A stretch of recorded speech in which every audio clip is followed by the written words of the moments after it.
സദ്ഗുരു സംഭാഷണങ്ങളിൽ ഏർപ്പെട്ടു.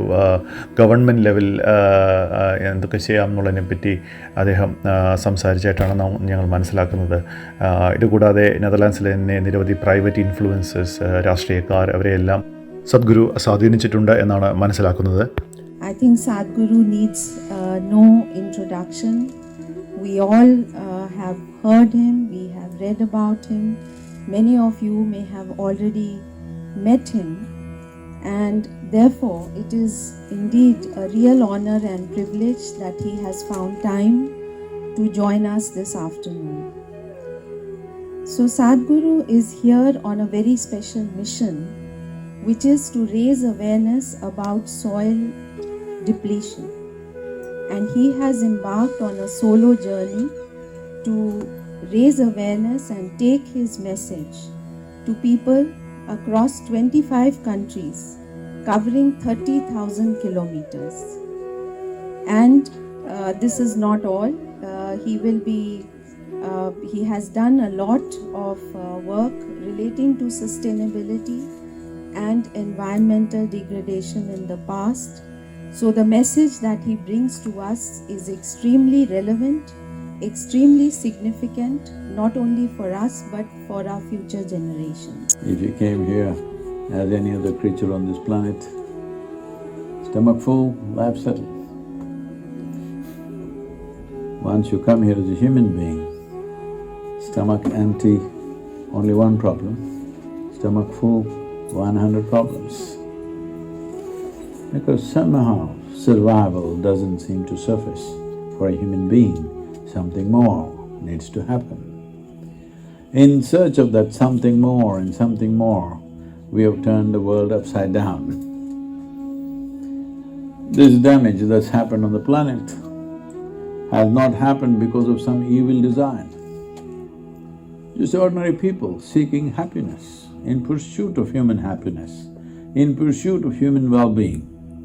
We've done this because we are like that proverbial potato farmer. Anybody potato farmers? No? Once it happened, a potato farmer wanted to eat some apples. So he went to the apple tree. But out of sheer habit, he started digging the ground, looking for apples. After some time he was furious that there were not enough apples there, or there were no apples there, so he dug so furiously the tree came down upon him. That's our story right now. In pursuit of happiness, in pursuit of well-being, we are ripping the planet apart, hoping somewhere we will find it. Some are wanting to go to heaven to become peaceful and joyful. Some want to dig the earth endlessly.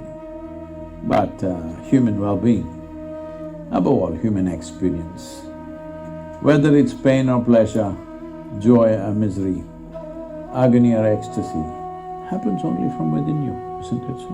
Hello? Hello? If you don't tell me anything, I'll come and put a pin into you and tell me where is it happening. It doesn't happen somewhere else, it only happens within you. Do you at least see me even if you're not listening, I'm saying? Hello, do you see me? Use your hands and show where I am. No, you're missing the point. This light is falling upon me, reflecting, going through your lenses, inverted image in the retina, you know the whole story. So where do you see me? Within yourself. Where do you hear me? Within yourself. Where have you seen the whole world? Within yourself. Anything that ever happened to you happened within you. But in search of pleasantness of experience and profoundness of experience, we are ripping the planet apart, thinking it's going to happen that way. This is a clear case of a potato farmer digging for apples. What happens within you, you're trying to squeeze it out of the planet or the world or the people around you, and it is endless amount of damage. As we become more and more capable with technologies, as we become more and more empowered with all kinds of new machines, our ability to cause damage is just multiplying. But after all this rip-off of the planet, Are human beings any more peaceful or any more joyful or any more anything? No, a whole lot of people say peace means they say divine peace. Joy means they say divine joy. Love means they say God is love. I just want to remind you, this is a secret. These are all things human beings are capable of, but some people have exported it to heaven. Hello? You're capable of being peaceful, you're capable of being joyful, you're capable of being loving when you're willing, yes or no? All of you have experienced one moment of peace, joy, ecstasy, blissfulness, at least one moment? So you're capable. The problem is only sustainability. You're not able to be like that for 24 hours of the day. That's the only issue, right? So for this, we're doing all the damage we're doing. I want you to understand, because the moment you say anything ecological or environmental, whom should we punch in the face? Come on, tell me, who is it? All of us. Some more, some less, but every one of us are consumed, isn't it? So this is a movement, Save Soil movement, is about making people understand it doesn't matter what nation you identify with, it doesn't matter what religious beliefs you have, doesn't matter what political philosophies you believe in, doesn't matter what race or caste or creed or gender you are, we all come from soil, live off soil. When we die, at least we go back to soil. The choice is only that if we get it now, that we are… the very body that we carry is soil, if we get it now, we can do something very important in the next few years. Or if you are determined to get it only after you're buried, then also you're still useful, but we can't turn it around. Why I'm saying we can't turn it around is, the loss of biodiversity in the world is happening at a pace where UNFAO says on an average, 27,000 species of organisms are going extinct per year. At this pace if we go, in about 30 to 40 years' time, we'll reach a place, if we want to regenerate the soil, it will take 150 to 200 years. You know what kind of disaster that is. But if we attempt now, in another 10 to 15 years' time, we can turn this around. This is why, as a generation of people, this becomes very, very important that we act now. Do we want to be that generation which turned humanity away from the brink of a disaster? Or do we want to be that generation which slept through and fell over? Is sleep a crime? Hello? Is sleeping a crime? Hello? If some police catch you and ask, did you commit this crime? You'll say, no, I was sleeping. Sleep is not a crime, isn't it? But if you sleep through your life will be a disaster. It's time to wake up, because this is not a joke anymore, because by 2045 we will be producing 40% less food than what we are producing right now. That is an established fact. In the last 20 years, the increase of desertification on the planet is about 10% of the planet. 10% of the land area has turned to desert in the last 25 years. If you don't understand what I'm saying, just look up the Google Maps. You will see how the desert is spreading across the world. So, oh, how can desert come here? Well, do you think Saudi Arabia is a desert? Hello? It is. About 8 to 10,000 years ago, Saudi Arabia was a rainforest. Now it's a desert. The Thar Desert in India was a very fertile, deciduous forest. Just now it is desert. So desert happens, it is not always there, and we can cause it and make it happen much faster, and that's what we're doing right now. So enhancing soil organic content to at least 3 to 6% will keep the soil alive. First and foremost thing is to understand, I've been talking to various agricultural ministries in the world, and I'm shocked to see that everybody is treating soil as an inert material that they can manage by adding this and adding that. No, it's a living system. It is the most complex living system on the planet. If you don't treat it that way, if you do not nurture it that way, future generations won't have soil. Oh, what is the problem if they don't have soil? Well, the very body that you carry is soil, that's what it means. Every worm, insect, animal, bird, tree, plant, man, woman, everything that you see as life around you is a product of this soil, isn't it? Hello? If we destroy this fundamental ingredient of life, if we destroy this most important link in this carbon chain which is the basis of all life that's happening on this planet, we will be in that kind of situation. You know, in India there is a proverb which talks about a man who is busy hacking the branch of a tree, sitting on the wrong end of the branch. When he succeeds, he will fall. Right now that's how we are going. When we succeed, we will fail.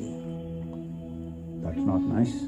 When we succeed, we must taste success, isn't it? Not a fall. Right now, we have designed our economies, we have designed our agriculture in such a way, when we succeed, we will fall. That is a silly way of doing it. For over 12,000 years, southern India has had agricultural history. 12,000 years they've been farming the same land, but they kept it well. In the last 50 years, we are nearly becoming a desert because today 62% of India's soil has only 0.5% organic content, which is just verge of desertification. Northern Europe, where you are, it's on an average of 2%, which is not good for a temperate climate. Southern Europe is a shade over 1%, not at all good. Only advantage you have where things may happen more slowly here is, you're using the land only for 4 to 5 months in a year. Rest of the time it's either snow-covered or otherwise, so the deterioration may not happen as rapidly as it happens in tropical lands where we use the land 12 months of the year. But that is not going to be the saving grace. We must understand when it comes to soil, when it comes to ecology, your national boundaries mean nothing. Your race, religion, nonsense means nothing, because life is not happening in that way. This is all happening in human head. Life is happening as one big, massive phenomena. If that phenomena, if we do not respect, we will definitely pay a price. When I said 40% less food by 2045, what does it mean? It means just this. I want you to visualize. Let's say in this city, if 40% of the people don't have food for next 3 days, what do you think will happen? They will all sit quietly in one place and die, is it so? They will rip the city apart. Your civilization will evaporate. Your very humanity will go away, I'm telling you. Yes or no?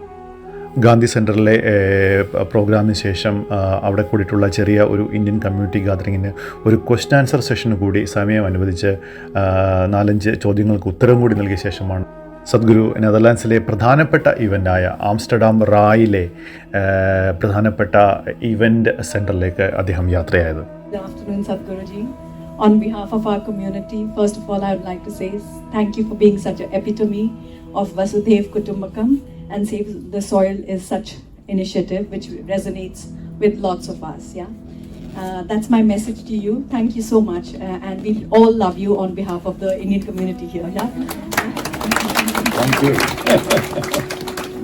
My concrete question is, because I've been working in the corporate world for the last 20 years, where the focus… Wait, where is that world?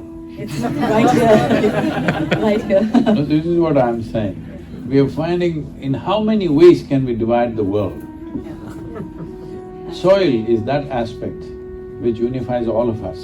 Absolutely. Now, whether you and me act as one when we are alive or we do it when we are buried, this is the choice.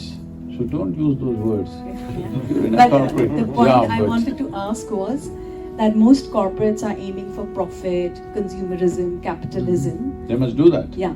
But how do you kind of promote the Save the Soil project in that See, a corporation means… Please, please. Right now in some countries, even in some parts of India, the word corporate means something terrible, something horrible thing. It is. People also call me, I'm a corporate guru. Essentially they mean somebody who does things efficiently. They don't like that. Okay?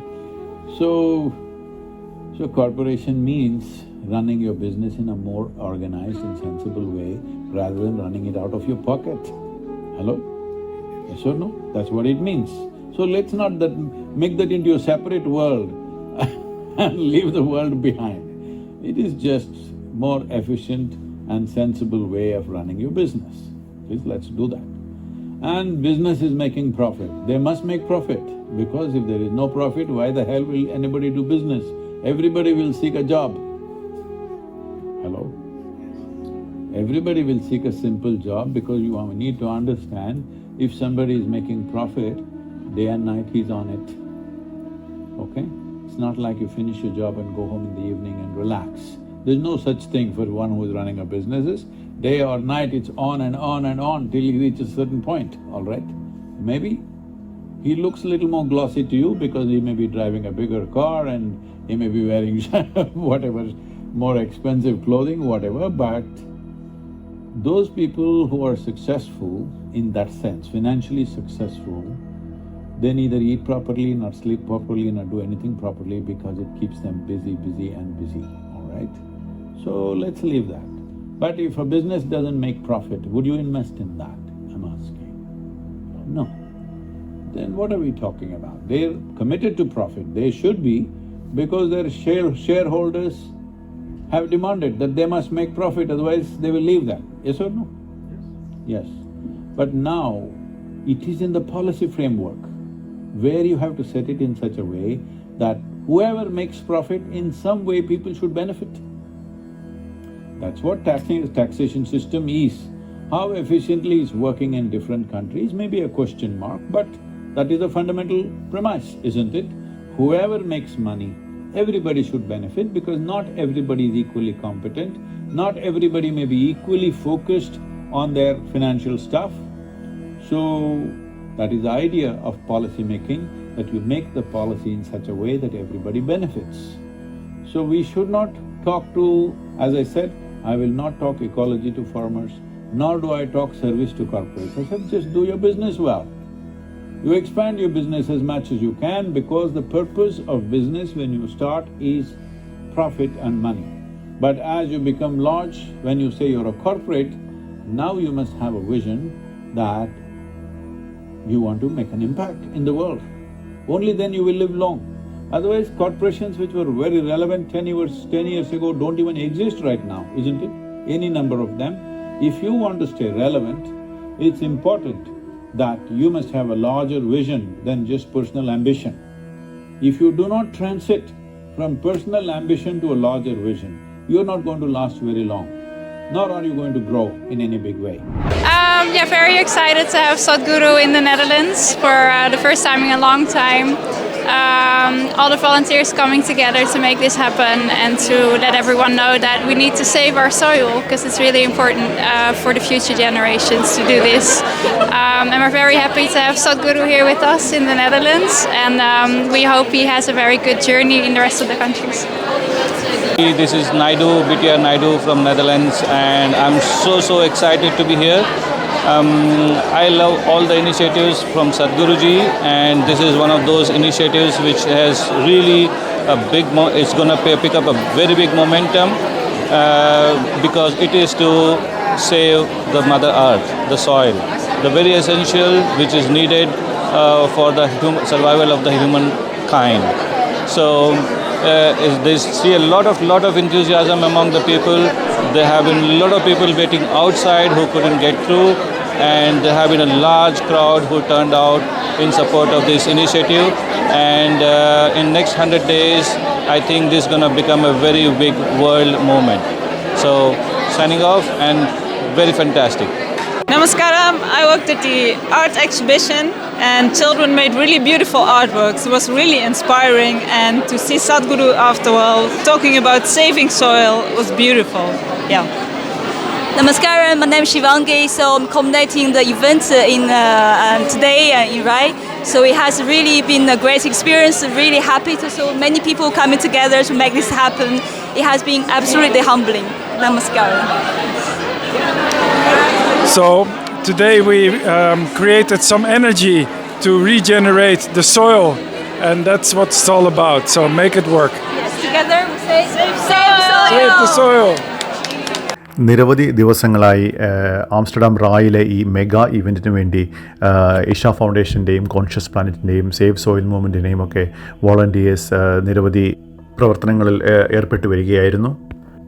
ഏകദേശം 1700ഓളം പേർക്ക് ഇരിക്കാവുന്ന ഒരു conference theatre ആണ് Amsterdam Rai. എന്നാൽ ഏകദേശം 2500ഓളം ആളുകൾ വന്നതിനാൽ നിരവധി ആളുകൾക്ക് പുറത്തു നിന്ന് ടി വി വഴിയും ഒക്കെ ആയിട്ട് ഈ പ്രോഗ്രാം കാണേണ്ടതായിട്ട് വന്നു. ആംസ്റ്റർഡാം റായിലെ ഇവനെ കുറിച്ച് പറയുകയാണെങ്കിൽ നൃത്തം, സംഗീതം, നിരവധി എക്സിബിഷനുകൾ, കുട്ടികളുടെ ബൂത്തുകൾ, കലാകായിക വിരുന്നുകൾ, മണ്ണിനെ സംരക്ഷിക്കേണ്ടതിനെ പറ്റിയുള്ള നിരവധി സെമിനാറുകൾ, അത് സെൽഫി എടുക്കാനുള്ള ഫ്രെയിമുകൾ, മണ്ണിനെ പറ്റിയുള്ള അവബോധം, അങ്ങനെ നിരവധി ക്രിയേറ്റീവായിട്ടുള്ള പല മേഖലകൾ ഉൾപ്പെട്ട പല കലാ സാംസ്കാരിക രംഗങ്ങളിൽ നിന്നുള്ള അവരുടെ കോൺട്രിബ്യൂഷൻസ് ഉൾപ്പെടുത്തിയിട്ടുള്ള ഒരു എക്സിബിഷൻ മേള തന്നെയായിരുന്നു ഈ ആംസ്റ്റർഡാം റായ് തിയേറ്ററിൻ്റെ ചുറ്റുമുള്ള ആ വശങ്ങൾ. നടിയും ഗായികയുമായ കേറിസ് വൻ ഹൗട്ടൻ, നമുക്കറിയാം ഗെയിംസ് ഓഫ് ത്രോൺസ് പോലെയുള്ള സീരീസിൽ പ്രസിദ്ധയായ കേറിസ് വൻ ഹൗട്ടൻ ആയിരുന്നു സദ്ഗുരുവിനെ സ്റ്റേജിൽ ഇൻ്റർവ്യൂ ചെയ്തത്. നിരവധി ഉത്ബോധനങ്ങൾക്കപ്പുറം ചില ക്വസ്റ്റ്യൻസിന് ആൻസറുകൾ നൽകുവാനും അദ്ദേഹം സമയം കണ്ടെത്തി. ഇതുകൂടാതെ സംഗീത നിശയും ഡാൻസും ഉൾപ്പെടെയുള്ള സേവ് സോയിൽ മൂവ്മെൻറ്റിനെ ഒരു ലോകത്തിലെ ഒരുപക്ഷെ ഏറ്റവും വലിയ വോളണ്ടറി ഓർഗനൈസേഷൻ ആക്കി മാറ്റുന്ന രീതിയിലുള്ള ഒരു പ്രവർത്തനങ്ങളാണ് പൊതുവിൽ നമുക്ക് കാണാൻ കഴിഞ്ഞത്. അതിൻ്റെ കുറച്ച് വിശേഷങ്ങളിലേക്ക് നമുക്ക് കടക്കാം.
Depleted soils will not quench the fire of hunger. Unquenched hunger can burn the very world. This is a generational responsibility. Save soil. Let's make it happen.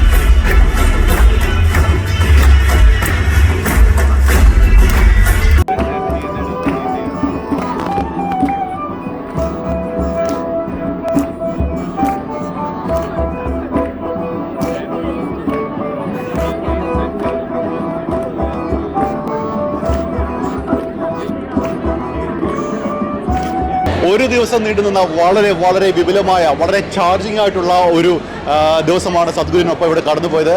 യൂറോപ്പിലെ തന്നെ യാത്രയുടെ ഭാഗമായിട്ടുള്ള രണ്ടാമത്തെ ദിവസത്തെ യാത്രയായിരുന്നു നെതർലാൻഡ്സ് ഉണ്ടായിരുന്നത്. ഇന്നലെ UK യിലായിരുന്നു. ഇവിടെ നിന്ന് സദ്ഗുരു ബെൽജിയത്തിലേക്ക് പോവുകയാണ്. സേവ് സോയിൽ മൂവ്മെൻറ്റ് ഒരു വളരെ അതിശയിപ്പിക്കുന്ന 3.5 ബില്യൺ ആൾക്കാരിലേക്ക് അവയർനെസ് എത്തിക്കുന്ന ഗവൺമെൻറ് ലെവൽ പോളിസി മേക്കിംഗ് ഒക്കെ നടത്താൻ പോകുന്ന ഒരു വലിയ മൂവ്മെൻ്റ് ആയിട്ടാണ് പോകുന്നത്. അതിൻ്റെ എല്ലാ പ്രതിഫലനങ്ങളും നമുക്കിവിടെ കാണാനുണ്ട്. നെതർലാൻഡ്സിലെ ആംസ്റ്റർഡാമിൽ നിന്നും camera person Mithun Hariharan, BTR Naidu, Divya എന്നിവർക്കൊപ്പം Ratheesh Venugopal, Tatwamayi news and TV networks.